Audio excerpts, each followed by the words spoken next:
राज्यातील रेशन दुकानांमधील धान्य वाटप 10 दिवसांपासून ठप्प आहे। ई पॉससह सर्व्हर डाऊन आहे आणि त्यामुळे लाभार्थ्यांना फटका बसतोय।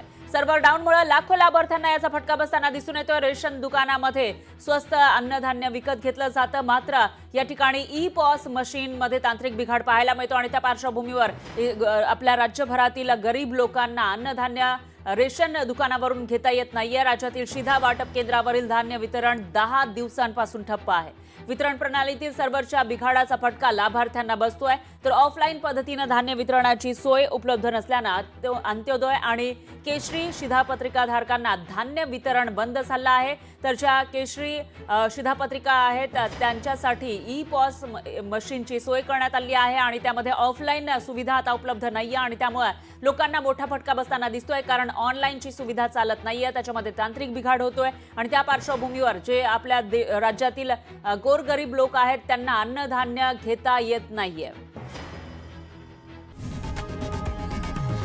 लोकशाही मराठी ऐका, पहा, जागरूक रहा।